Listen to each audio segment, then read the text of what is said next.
Olá, obrigado você que está acompanhando mais uma edição do nosso Jornal OCN. Para você, nosso agradecimento sempre e o nosso abraço por estar nos assistindo, nos acompanhando em mais uma edição do Jornal OCN.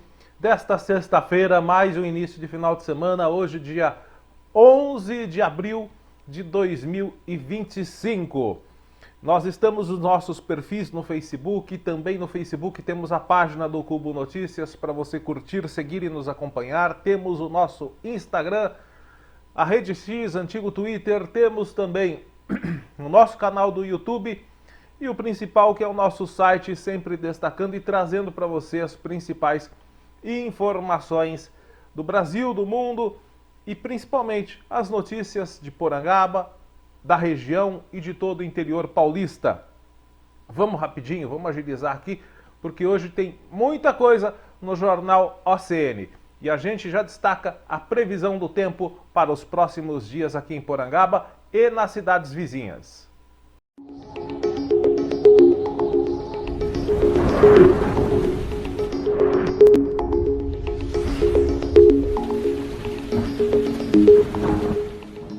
Pois bem, gente, este final de semana e começo da próxima promete ter possibilidade de chuva, pequena possibilidade de chuva. A possibilidade mais acentuada que a gente vai ver aí na tela será no domingo. Pois é, vamos ver se vem mesmo. Promete, muitas vezes promete e a chuva não chega, ou se chega é quase que imperceptível, é muito fraca. Mas para sábado, amanhã, portanto, temos sol com muitas nuvens durante o dia. Teremos, assim como nessa sexta-feira, até um período assim de céu nublado. Vai ter bastante nuvem, o céu fecha de vez em quando, mas a possibilidade de chuva é de zero. Noite com muitas nuvens, mas sem chuva. Temperatura que não vai ficar muito quente, mas também não vai chegar a esfriar, né? 27 graus de máxima, 17 de mínima. Domingo sim, a coisa deve mudar. Domingo deve já o dia começar com chuva. Amanhã já deve ser chuvosa, porque da noite de sábado para madrugada de domingo a nebulosidade se intensifica e teremos já uma manhã chuvosa e possibilidade de temporal à noite. O sol até aparece de vez em quando na parte da tarde, mas mesmo assim com pancadas fortes e isoladas. Então, manhã chuvosa, tarde o sol aparece um pouquinho, mas tem pancada de chuva e previsão de temporal para a noite de domingo. Não teremos calor no domingo não, 24 graus de máxima, mínima de 17. Segunda-feira a previsão de tempo é de um amanhecer ensolarado. Teremos aí o sol dando as caras do começo da manhã, mas em meio a muitas nuvens. As pancadas de chuva se concentrarão à tarde e à noite na segunda-feira também. 25 graus de máxima, mínima de 17. E terça-feira também possibilidade de chuva, já um pouco menor, né? Sol com muitas nuvens no período da manhã e o céu deve ficar mais nublado, principalmente no período da tarde. As pancadas de chuva devem se concentrar no final da tarde e início da noite na terça-feira. Também não vai fazer muito calor, não vai ficar uma temperatura agradável na terça. Máxima de 26 graus, mínima de 18, ok? Então teremos aí temperatura agradável com possibilidade de chuva. Só aqui a previsão mostra que no domingo à noite tem previsão de temporal. Que não seja forte, não venha causando estragos nem para Porangaba, nem para cidades da região. Bom, gente, vamos com as notícias aqui do interior de São Paulo.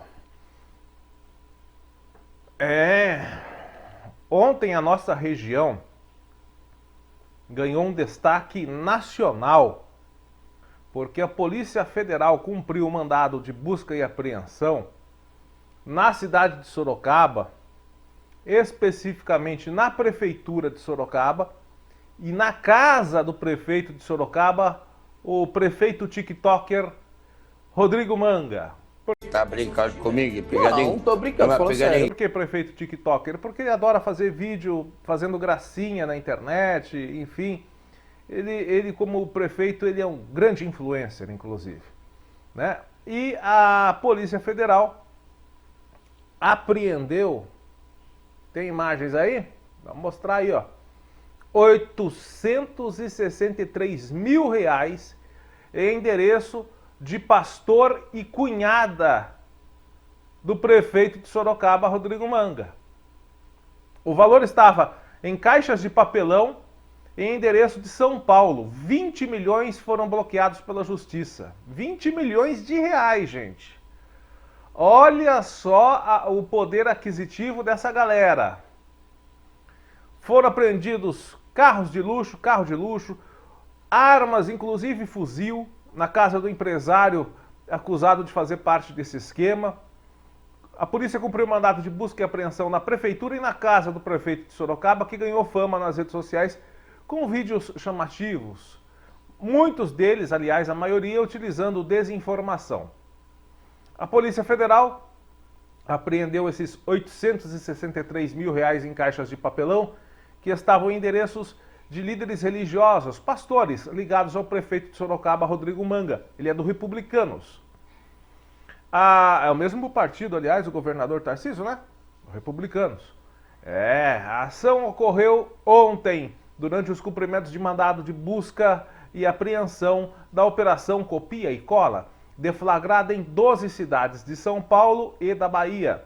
Conforme apurado pela reportagem do G1, o valor de R$ 863.854 estavam em um veículo relacionado a um líder religioso e de pessoas identificadas como parte do núcleo criminoso que realizava movimentações financeiras e pagamentos de contas de outros integrantes. A apreensão, ou seja, a denúncia que o Rodrigo Manga falou que era a denúncia da denúncia da denúncia, com essa materialidade encontrada aí, se comprova, né? A apreensão foi feita em São Paulo, em endereço ligado a Josivaldo Souza, que se apresenta como bispo de uma igreja, e também a Simone Rodrigues Frates de Souza. Sabe quem é a Simone Rodrigues Frates de Souza?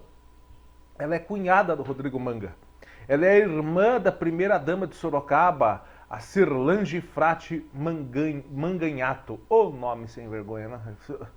Cirlange Frate Manganhato. É um combo, isso daí não é um nome, né? É um combo.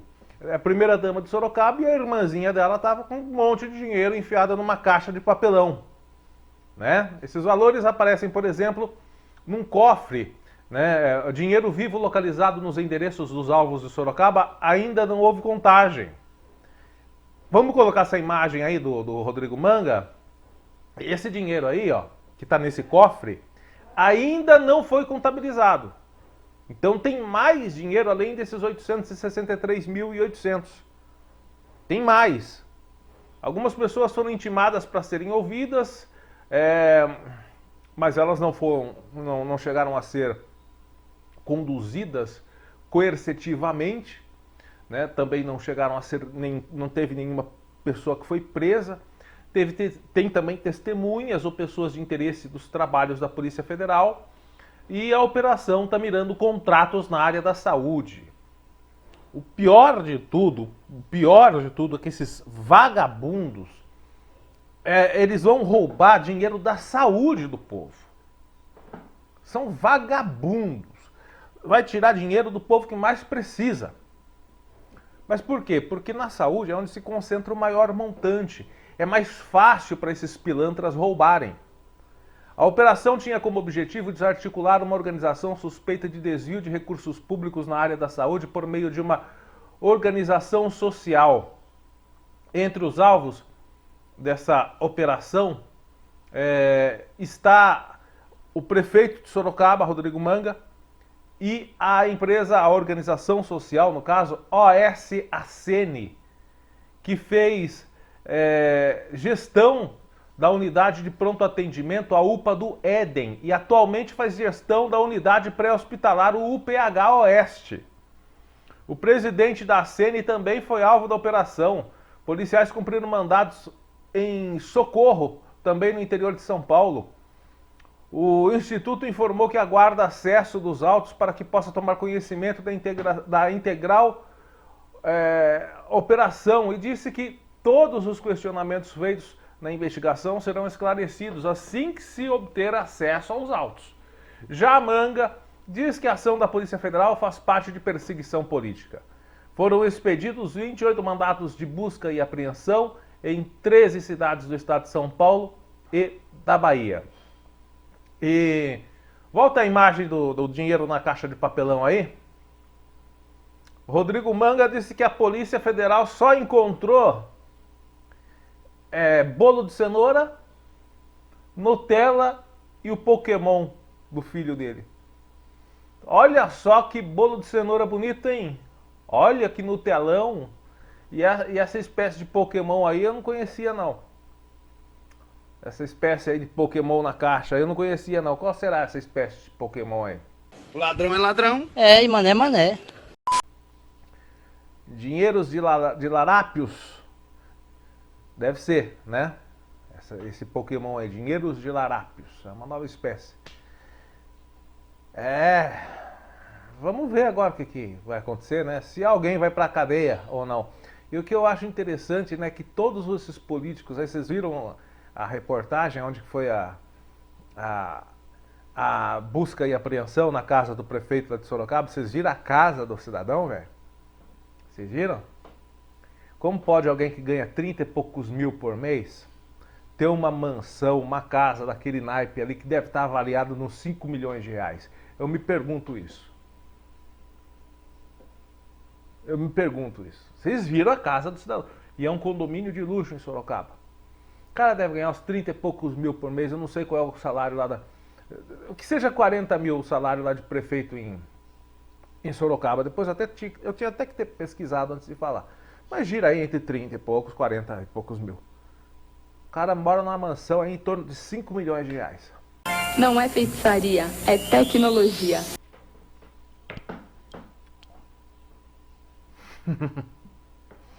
Ai. Tá bom.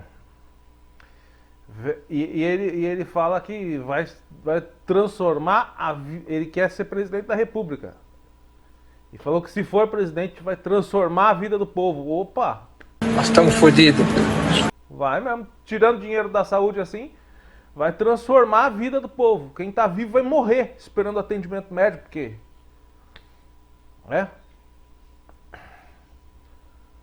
Bom, vamos falar de acidentes que aconteceram nas rodovias paulistas. 2 motociclistas infelizmente perderam a vida neste acidente que aconteceu na rodovia Dr. João Mendes da Silva Júnior, SP 151, que liga Limeira a Iracemápolis. Foi na tarde de quarta-feira. O local passou por perícia. As informações da Polícia Civil no boletim de ocorrência apontam que o pai do jovem de 22 anos testemunhou o acidente, pois estava atrás do filho em outra moto. Segundo a Polícia Civil, o acidente aconteceu no quilômetro 2,1 da rodovia.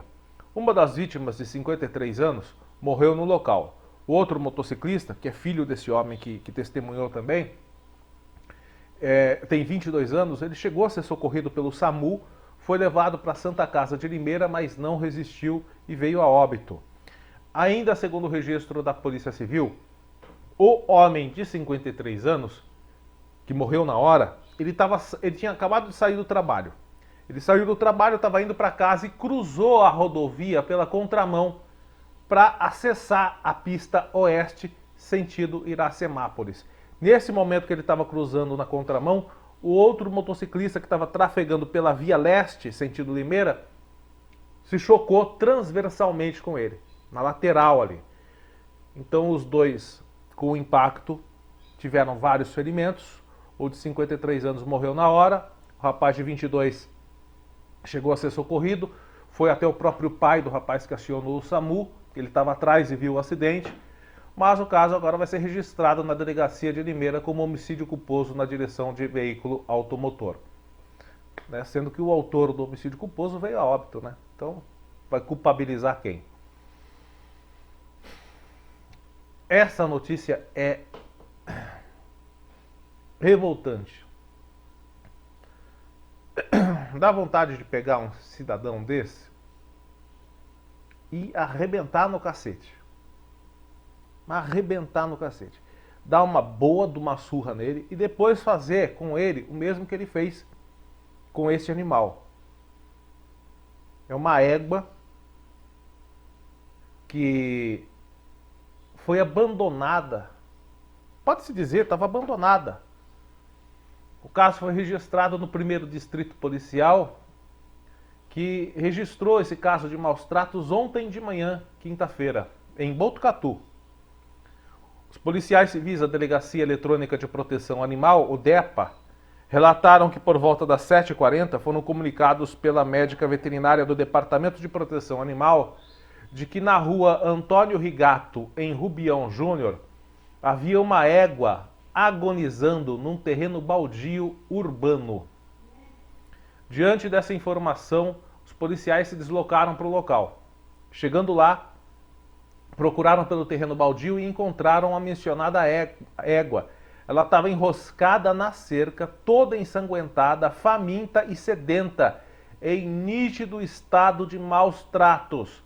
Os policiais desenroscaram a égua da cerca, tentaram alimentá-la, mas o animal estava muito fraco, com baixo score corporal, devido ao estado de extrema magreza. Solicitaram então apoio à médica veterinária, que acionou o canil municipal. No local, a equipe do canil, acompanhada da veterinária, realizou o atendimento do médico e medicou o animal. Então, os policiais localizaram vizinhas no terreno, né, e depois o proprietário, que reside próximo ao endereço. Através ali da investigação no local, perguntando para vizinhos ali de quem era o terreno, de quem era o animal, os vizinhos apontaram. Aí os policiais foram até lá. Um lixo, que eu não vou chamar de homem, 39 anos, é apontado como proprietário. Um lixo, eu não vou chamar isso daí de homem. Quando ele foi questionado sobre a situação encontrada, disse que a égua era do seu filho, um outro lixo, de 16 anos de idade, né? Tanto o pai quanto o filho, 2 lixos. Mas ele falou assim, a égua é do meu filho, mas quem compra e fornece alimento para o animal sou eu. Né? Eu vou lá e ajudo a tratar, mas ela não está sob maus tratos não, disse o vagabundo aí de 39 anos. Ainda segundo a Polícia Civil, uma das testemunhas relatou que o animal, que estava em sofrimento, agonizou durante todo o período noturno. Haja vista que puderam constatar que o local não tinha alimentação ou água disponível. Nesse cenário, todos foram apresentados na delegacia, tendo a autoridade policial determinado a lavratura do termo circunstanciado. Ou seja, vai responder em liberdade. O animal recebeu atendimento, só que não sobreviveu. Morreu por inanição, deficiência de nutrição grave e prolongada. Esse traste desgraçado de 39 anos e o outro vagabundo, filho dele de 16, não foram presos, porque a lei não prevê esse tipo de punição no caso de grandes animais. A Lei de Crimes Ambientais 9.605 de 98 prevê apenas pena para maus tratos de animais com detenção de 3 meses a 1 ano, além de multa. No entanto, para cães e gatos, a Lei 14.064/2020 aumentou a pena para reclusão de 2 a 5 anos com proibição de guarda e multa. Mas isso daí não se estende para animais de grande porte. Essas são as leis, né, gente? Bom, vamos mudar de assunto. Outro assunto também revoltante. O que está acontecendo com a saúde pública do nosso Brasil, hein? O que está acontecendo? Caso comovente e revoltante que abalou a cidade de Bofete e também as redes sociais nesta semana. O morador Valdir Lourenço Filho, que é pai do pequeno Heitor Lourenço da Cruz, denunciou uma suposta negligência médica após a morte do seu filho, um recém-nascido de apenas 6 dias. Segundo ele, o bebê apresentava sinais claros de icterícia, mas não recebeu atendimento adequado. Heitor nasceu no Hospital das Clínicas da Unesp em Botucatu, dia 3 de abril. E recebeu alta 4 dias depois com a informação de que estava saudável. Não, olha, gente, eu vi imagens. É uma coisa assim que... Imagens que a tia da criança colocou nas redes sociais. Tem como colocar a imagem que a tia da criança colocou nas redes sociais? Olha a cor dessa criança. A criança está visivelmente amarela. Amarela. E a Unesp não notou isso. É impressionante. Tratamento básico para o caso de icterícia não foi feito. A bebê não recebeu fototerapia, segundo a família, durante o período que estava na Unesp. E na mesma noite que recebeu alta, já em casa, o Valdir percebeu que a pele do filho estava com uma coloração amarelada, um sinal clássico da icterícia, e decidiu procurar o atendimento médico. Aí ele já estava em Bofete, ele é morador de Bofete. O primeiro atendimento ocorreu terça-feira de manhã, por volta das 11 horas, na UBS Bruno Novaes, em Bofete. A partir daí, segundo o pai, a situação só piorou. Quando chegamos na UBS em Bofete, o atendimento foi negligente. Ele vomitou uma vez e a médica disse que não era grave. Olha a cor da criança, gente. Aí ele vomitou de novo e a enfermeira orientou a dar tapinhas nas costas dele. Na terceira vez entrei em desespero e falei que ia chamar a polícia. Aí eles decidiram transferir o Heitor, disse o pai. De acordo com o Valdir, a transferência para o HC pediátrico da Unesp não foi feita por ambulância, mas num carro branco de forma improvisada. Nem nos deixaram na porta do hospital, largaram a gente mais na frente, disse ele. Outro ponto grave da denúncia é que, segundo o pai, profissionais de saúde de Bofete orientaram a família a omitir o atendimento na cidade. Disseram para não falarmos que fomos direto Disseram para falarmos que fomos direto de casa para a Unesp, sem passar por Bofete. Foi o que disse o pai. Disse que foi orientado a falar isso. Segundo o pai, Heitor teria passado horas sem atendimento efetivo, das 11 da manhã até as 16 horas, quando finalmente foi levado para Botucatu. Estamos sentindo uma dor imensa. Era o nosso primeiro filho. É muito dolorido saber que ele poderia estar vivo se tivessem feito algo a tempo. Infelizmente, o meu filho se foi, desabafou Valdir.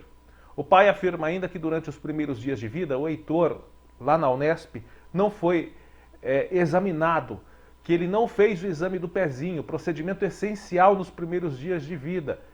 Segundo um documento médico, a causa da morte foi encefalopatia bilirrubínica, conhecida como Kernicterus, que é uma condição neurológica grave causada por acúmulo de bilirrubina no cérebro. E isso acontece geralmente em decorrência da icterícia não tratada. A Prefeitura de Bofete emitiu uma nota, e eu já adianto aqui, uma nota muito da sem vergonha, muito da incompetente. A nota da Prefeitura diz o seguinte: no dia 9 de abril, a Prefeitura de Bofete, a nota é do dia 9 de abril, e diz o seguinte: a Prefeitura de Bofete lamenta o falecimento do bebê e afirma que todos os protocolos médicos foram seguidos pela UBS Bruno Novaes. A nota informa que Heitor deu entrada na UBS às 11h30, encaminhado pelo posto da Coab. Foi atendido pelo médico plantonista Dr. Giliardi. A vaga foi solicitada via Sistema Cross às 12h16, com reforço às 13h46. A resposta da Unesp veio às 14 horas e indicou que o caso não era elegível para UTI neonatal, recomendando acompanhamento em unidade de menor complexidade. Mesmo sem vaga, a unidade providenciou a transferência para Botucatu às 16h08 por ambulância, o que foi desmentido pelo pai. A Prefeitura afirma que está à disposição da família, que todos os esforços foram realizados com diligência, seriedade e responsabilidade. É um absurdo a Prefeitura de Bofete sequer dizer que vai abrir uma sindicância para apurar o caso. Já veio com a resposta na mão, e é por isso que eu acredito na versão do pai. de que falaram para ele não dizer lá na Unesp que sequer passou por Botucatu. Teve erro também na Unesp? Segundo o pai, sim. E está tendo muitas reclamações dos atendimentos médicos realizados agora lá em Botucatu. Tanto no AME, que a gente vai ver daqui a pouco aqui reclamação do AME, como no pronto-socorro adulto, no regional, na Unesp. Não sei o que aconteceu de uns 2 anos para cá, parece que mudou o governo paulista. Parece que o atendimento de lá também, sabe, muita reclamação de erros médicos, de erro na hora de marcar consulta, de demora em atendimento. Piorou. A saúde estadual, pelo menos aqui na nossa região, piorou. Agora, muito me estranha a Prefeitura de Bofete sequer falar, vamos abrir uma sindicância para apurar o caso. Vamos dar amparo jurídico à família, qualquer coisa. Nada, nada. Mas é porque está muito ocupada para fazer o rodeio, né? Para gastar 600 mil reais num único show, mais de 600 mil reais, que a gente andou pesquisando o show aí de um cantor lá que eles contrataram lá, mais de 600 mil reais. Tomara que o cantor não venha com a cara encharcada, porque muitas das vezes você paga 600 mil reais para esse cantor, ele vem com o rabo cheio de cachaça e não consegue fazer o show. Só fica gemendo em cima do palco, né? Mas, enfim, essa é a prioridade da Prefeitura de Bofete. Se quer nessa nota sem vergonha, falar, olha, vamos abrir uma sindicância para apurar o caso. Não, já veio que... Não, nós fizemos tudo o que deu para fazer. Vamos aguardar. Bofete tá uma beleza, viu, gente? Ó, o ex-prefeito de Bofete, hoje presidente da Câmara de Bofete, e também uma empresária, viraram réus por irregularidades em contratação de quase 3 milhões de reais sem licitação. Com essa mentalidade sua, quer dizer, você gera emprego para polícia, para o repórter. Para o repórter, para o escrivão, para delegado, para juiz, para promotor, né? Tudo através de mim que sou ladrão. Pô, então você está contribuindo aí. Eu estou contribuindo para o bem de todos, né? É por isso que aparece dinheiro para fazer festa antes da eleição, depois da eleição, durante a eleição. É daí que surge o dinheiro para fazer festa. Você fica perguntando, mas nossa, como que gasta tanto dinheiro em festa? Da onde que vem? É um mistério, muito misterioso. O Ministério Público do Estado de São Paulo pediu a condenação do ex-prefeito de Bofete, Oswaldo Ângelo Alves, o Oswaldo do Baiano, e da empresária Alina de Almeida Bastos por supostas irregularidades na contratação direta de serviços da saúde. Sempre o pessoal mandando, igual a gente falou do Rodrigo Manga, mandando a mão no dinheiro da saúde. E daí não tem dinheiro para fazer atendimento direito, aí não tem dinheiro para colocar um médico que preste, um médico para saber que a criança, numa coloração daquela que a gente mostrou agora há pouco, estava em estado grave de icterícia. Uma coisa que qualquer leigo sabe. É por isso que a saúde está uma merda. As alegações finais foram protocoladas pelo promotor de justiça, doutor André Ferraz de Assis Pinto, em 10 de julho de 2024. Segundo o Ministério Público, o processo de dispensa foi iniciado em 17 de janeiro de 2020 e o contrato com a empresa de Alina de Almeida Bastos foi celebrado com vigência de 20 de janeiro a 20 de abril de 2020. Segundo a denúncia, Oswaldo, então prefeito de Bofete, dispensou licitação sem observar as formalidades legais, alegando emergência no atendimento à saúde. Alina, por sua vez, foi contratada para prestar os serviços médicos, beneficiando-se da dispensa considerada indevida. Para o Ministério Público, a contratação direta foi feita sem estudos técnicos prévios, contratação de preços ou justificativas fundamentais. A investigação aponta que o contrato inicial, firmado para durar 3 meses, acabou sendo prorrogado por meio de aditivo que triplificou o valor original, alcançando quase 3 milhões de reais ao final do período. Testemunhas ouvidas na ação afirmaram que, embora tenha havido melhora no atendimento à população, a dispensa de licitação não seguiu os trâmites legais. A Procuradoria do município, inclusive, emitiu parecer contrário à contratação, ignorado pelo então chefe do executivo na época. que era o Oswaldo.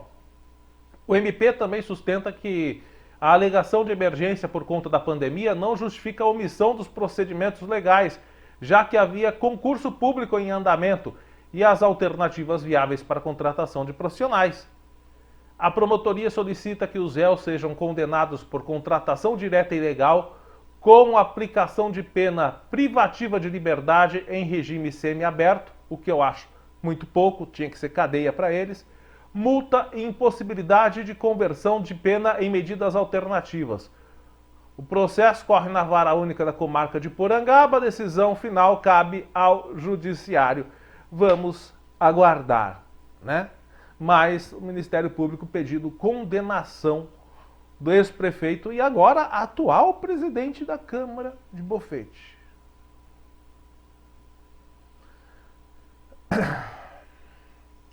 Mais uma de Bofete? Porra, a coisa tá ruim lá, hein? É. Um caso que está correndo sobre segredo de justiça.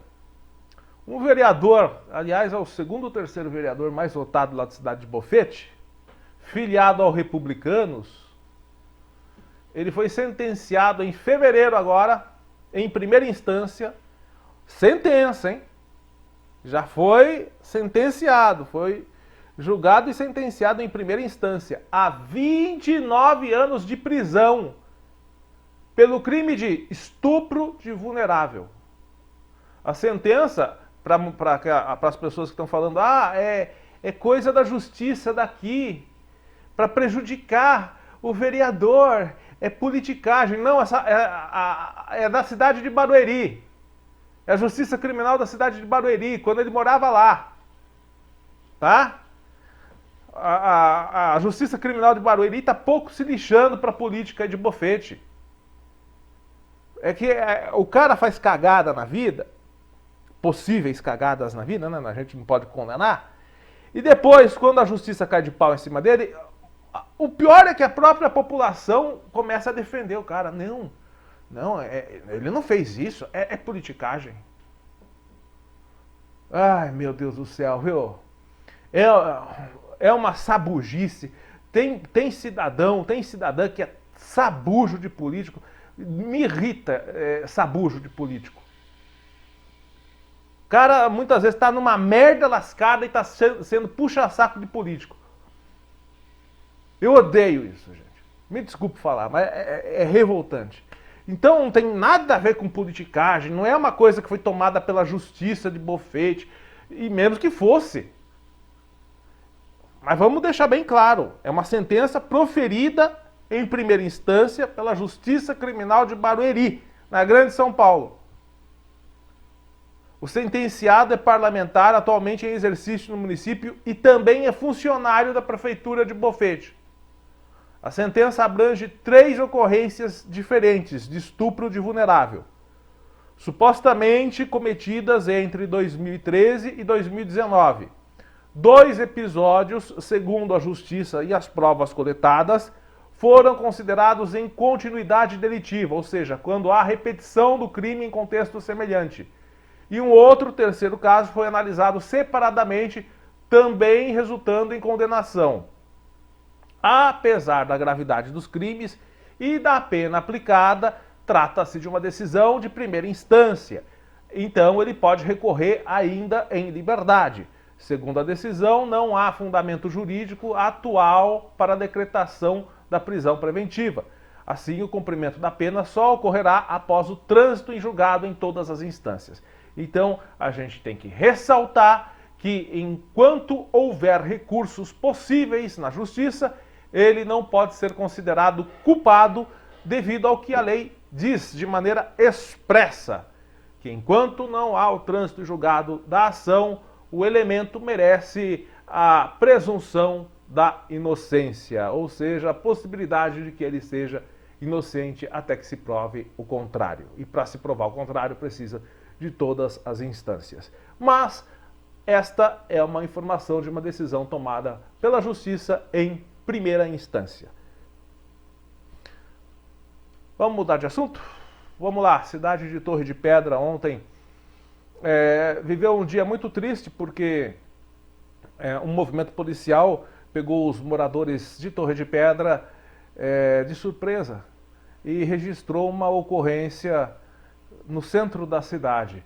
Trata-se de uma mulher de 60 anos que foi encontrada morta dentro de sua residência na tarde de ontem, na rua Fernando Vieira de Camargo, em Torre de Pedra. A Polícia Civil está investigando as circunstâncias da morte. De acordo com as informações apuradas pela reportagem, a vítima era viúva, natural de São Paulo, mas morava em Torre de Pedra. O corpo foi localizado dentro da casa e, conforme os primeiros levantamentos, não havia sinais de violência no local. Equipes da Polícia Militar, Polícia Civil e da Polícia Científica estiveram na residência. A Polícia Científica chegou já no meio da tarde para fazer a perícia técnica no local, enquanto o local se preservava para os trabalhos periciais que foram realizados, e depois da perícia o corpo foi encaminhado ao Instituto Médico Legal de Botucatu, onde passa por exames para apontar a causa da morte. Segundo relatos, a mulher havia sido internada no início deste ano no Hospital Psiquiátrico da Unesp em Botucatu. A investigação segue em andamento e o caso foi registrado no plantão policial como morte suspeita. Fica aí a nossa solidariedade à família. Gente, um homem foi preso na rodovia Castelo Branco, aqui entre Porangaba e Quadra, no pedágio, na praça de pedágio do quilômetro 168, aliás, 158, né? E ele foi preso com 67 tabletes de pasta base de cocaína no pedágio de Quadra. Isso aconteceu ontem. A droga estava escondida dentro de um fundo falso feito no carro. Segundo a Polícia Rodoviária, a equipe estava realizando patrulhamento no local quando suspeitou de um carro que foi abordado. Durante a vistoria, os policiais localizaram as drogas escondidas neste fundo falso. A PMR, a Polícia Rodoviária, contabilizou 67 tabletes e o homem foi preso em flagrante, caso encaminhado ao Departamento da Polícia Federal de Sorocaba. Bom, gente, vamos falar de coisa boa? Não neste domingo agora, o próximo será o domingo de Páscoa. Mas você já pode antecipar suas compras de Páscoa, seus presentes, inclusive de Páscoa, lembrança, enfim. Amanhã, dia 12, sábado, das 9 às 3 da tarde, na charmosa Praça São Pedro, no centro de Torre de Pedra, que será palco de mais uma edição da Feira de Produtores Rurais e Artesanais de Torre de Pedra, com a melhor produção rural, artesanato local e aquele clima acolhedor do interior. Em clima de renovação e esperança, então nós celebramos a Páscoa, e levando mais sabor, beleza e afeto à sua mesa e à sua casa. É uma oportunidade perfeita para reunir a família, apoiar os produtores locais e aproveitar um dia cheio de encantos no interior paulista. O que você vai encontrar? Alimentos fresquinhos direto da roça, frutas, legumes e hortaliças, artesanatos criativos, presentes únicos e cheios de personalidade, delícias típicas, doces caseiros, salgados, caldo de cana, pastel, flores, ervas e plantas, beleza e aroma para alegrar o seu lar, produtos naturais, saúde e bem-estar com toque artesanal, tudo isso na Praça São Pedro, amanhã, dia 12, a partir das 9 horas até as 3 da tarde. Então leve sua família, convide os amigos e prestigie essa experiência única com os produtores de Torre de Pedra. Vamos juntos valorizar a nossa terra, a nossa cultura e o talento do nosso interior paulista e da nossa gente. Bom, gente, vamos com as notícias aqui de Porangaba. E vamos novamente falar de descaso na saúde, que é um problema que parece que voltou à tona. Tinha melhorado, não um pouco, a saúde, né? Tinha dado uma melhorada. Eu falo assim, numa esfera estadual, local também, tinha melhorado. Mas nós recebemos o apelo de uma mãe, no começo dessa semana, ela nos procurou para relatar essa situação que ela e o seu filho viveram no começo deste mês é o seguinte: esta mãe, ela estava enfrentando há um bom tempo uma batalha para garantir um atendimento neuropediátrico para o seu filho.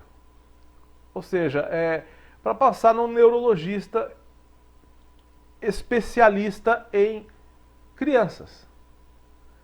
Coisa que é uma especialidade que aqui em Porangaba não tem. Então ela precisou fazer isso através do sistema de agendamento lá em Botucatu.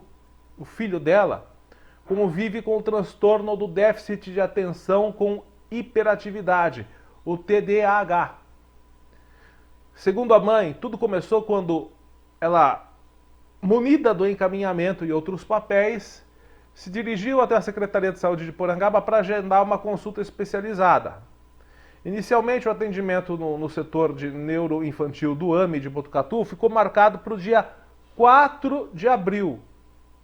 Um prazo que trouxe um alento considerável para a família, que há tanto tempo aguardava uma vaga.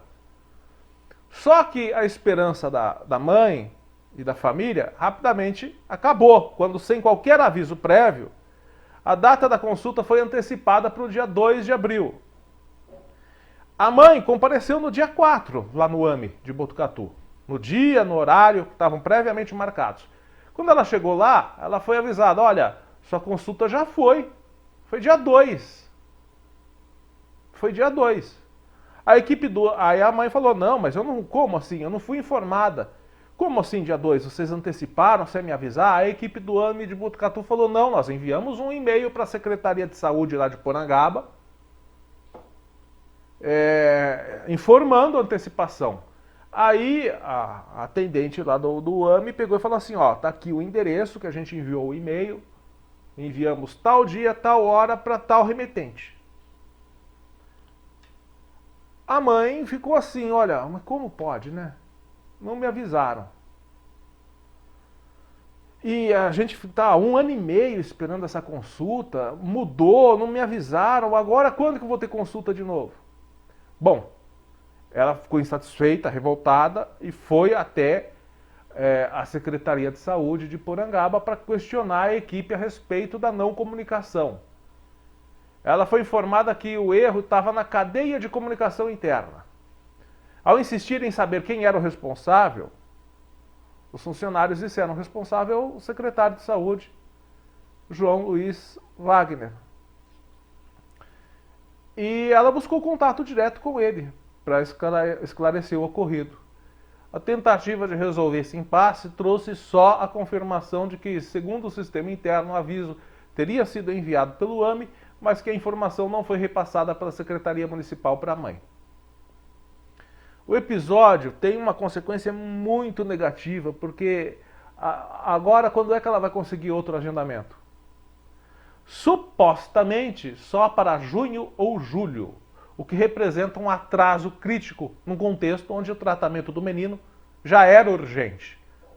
Então essa falta de comunicação e a consequente perda de consulta evidenciam, além de uma espera prolongada, as fragilidades do sistema de agendamento e a necessidade de uma revisão urgente nos procedimentos internos. Para essa mãe, o caso não é apenas um problema burocrático, mas uma questão que poderia impactar e que pode ainda impactar a saúde e o desenvolvimento do filho dela, que depende do acompanhamento especializado para lidar com as crises e os desafios impostos pelo TDAH. Então essa situação mostra um cenário onde erros administrativos e falhas na comunicação podem gerar transtorno de tamanho imensurável para famílias que já vivem momentos de tensão e ansiedade. Agora vamos ver a promessa de uma consulta há quase 2 anos, seguida pela mudança repentina de data, sem o devido aviso. Vamos ver agora quando é que ela vai conseguir outra consulta. Será que a Secretaria de Saúde de Porangaba vai disponibilizar, diante do seu erro? Ambos erraram. O AME em alterar a data da consulta não deveria ter alterado, e a Secretaria de não ter comunicado, não ter visto o e-mail, não ter comunicado à mãe. Ambos erraram. mas cabe de maneira direta ou indireta, até está no Código de Defesa do Consumidor, né? E a Secretaria de Saúde, não é porque não é uma empresa que não está amparada no Código de Defesa do Consumidor. O cidadão, o poder público e os seus serviços são considerados serviços de prestação ao consumidor. Então, no Código de Defesa do Consumidor diz que, direta ou indiretamente, o estabelecimento que está prestando o serviço é responsável por tudo que acontece de erro ou de falha na prestação do serviço ou no fornecimento de um produto. Então, será que a Secretaria de Saúde vai custear agora particular ou vai conseguir, não sei como, de maneira urgente, essa consulta na neuropediatria para essa mãe? O mais correto é a secretaria ir lá e pagar. Agora, particular, uma consulta urgente para essa mãe passar com o filho. Bom, nós publicamos essa reportagem há 2 dias. Escrevemos aqui, inclusive, que ficamos à disposição da Secretaria Municipal de Saúde de Porangaba e do AME de Botucatu para que eles se manifestassem. Nós checamos, inclusive, nossos e-mails, nossos meios de mensagens aqui e não recebemos, até o momento, nenhuma manifestação, nem da Secretaria de Saúde de Porangaba, nem do AME de Botucatu. Então é essa a importância que eles dão para as pessoas. Fica uma dica também para a Prefeitura de Porangaba: por que não investir na contratação de um neuropediátrico, que venha para Porangaba um neuropediátrico uma vez ou 2 vezes por mês, a depender da demanda, porque o número de pessoas, de crianças principalmente, com TDAH, com autismo e com outros cuidados especiais, aumentou muito nos últimos anos. Por que não traz para Porangaba, no contrato para Porangaba, traz para cá, 1 ou 2 vezes por mês, um neuropediatra? Estrutura para receber o profissional tem, né? Enfim, é muito bacana fazer caminhada, falando do mês do autista, todo mundo caminhando com um cartazinho, mãozinha dada. Mas o melhor é realmente dar serviços que contribuam para esse público-alvo, né? Enfim, nós recebemos relato de outro morador. Nós já falamos deste problema há cerca de uns 4 ou 5 meses. Nós falamos dessa rua aí que é é a rua Prefeito Domingos Diniz Vaz. A rua Prefeito Domingos Diniz Vaz ali, indo para o Colina Verde. A quantidade de carros abandonados que tem ali são carros, aliás, que pertencem a uma empresa, né, que tem ferro velho, desmanche, enfim. E ele usa ali o meio-fio para colocar esses veículos. Nada contra a empresa, mas é assim. Será que todo restaurante pode colocar uma mesa no meio da rua? Será que todo bar pode colocar uma mesa no meio da rua? Acho que não, né? Então por que uma empresa que mexa com carros velhos, essas coisas, precisa colocar no meio da rua? A empresa precisa ter espaço próprio para armazenar o seu produto, né? E este morador, nós falamos aqui há 4 meses que teve um morador de moto que estava saindo ali do Colina Verde para acessar a Prefeito Domingos Diniz Vaz. Estava vindo um outro carro, tinha carro estacionado dos 2 lados da pista e o outro carro quase bateu na moto dele, né? E nesse caso aí o morador falou que estava vindo de carro também, e estava vindo outro veículo também, acessando ali a Prefeito Domingos Diniz Vaz, e para desviar desse monte de sucata velha jogado na rua, quase acertou o veículo dele. Então já são 2 relatos aí que a gente está apresentando aqui de quase acidente que aconteceu nesse trecho em decorrência de veículos abandonados. Quanto àqueles 2 carros que estavam na Avenida Cristino Manuel de Miranda, que nós falamos no começo do mês, foram os 2 veículos retirados. Né? Foram os 2 veículos retirados. Não pela prefeitura, mas pelos proprietários. Então, a gente espera aí que algum vereador, alguma autoridade, eles se dizem autoridades, né? Eles não se enxergam como servidores da população, eles se enxergam como autoridades. Teve até um vereador que falou que nós somos 11 autoridades no nosso município. Para mim, vocês são 11 empregados da população. Autoridade, para mim, só a de Deus. Mas vamos ver se fazem uma lei para regulamentar o assunto. Eu duvido muito. Né? Duvido muito. E nós apresentamos também nessa semana o número de casos de dengue aqui na cidade de Porangaba. Né? Nós recebemos de uma moradora imagens aí das piscinas que estão lá no prédio da onde hoje funciona a casa transitória. Lá também já foi o CRAS, né, de Porangaba, né, já funcionou também o projeto Regina Miranda. Né, e é um prédio público que fica localizado lá na Avenida Narciso Pieroni. E tem piscinas lá. E essas piscinas estão aí com água parada. Água parada em piscina pública. Piscina que pertence à Prefeitura de Porangaba. Possivelmente vão dizer que... não, mas a gente colocou água sanitária nessa água aí. Não tem problema de pegar mosquito. A água está com remédio ali, não vai ter problema nenhum. Olha, gente, esse tipo de desculpa eu não sei, mas se eu aceito não, viu? Porque quem é que vai provar que tem água sanitária aí dentro dessa água aí? Dessa água parada aí? Quem que vai provar? Né? Essa semana a gente divulgou aí o caso de dengue na cidade de Porangaba. Aliás, a gente precisa dar uma checada, atualizar essas informações. Né? Mas até o dia 1º de abril eram 54 casos de dengue na nossa cidade. O que resolve o problema aí é colocar lona.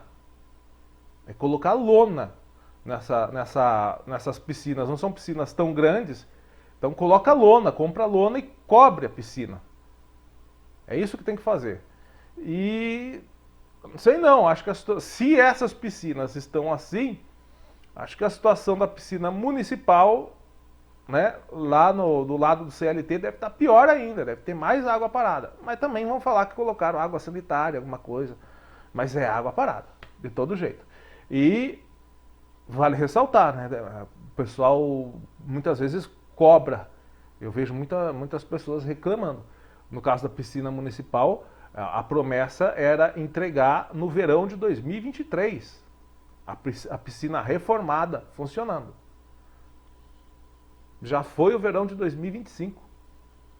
1.000 milhões de anos depois. É isso, gente. Bom final de semana para você. Fique com a santa paz de Deus. E até a próxima.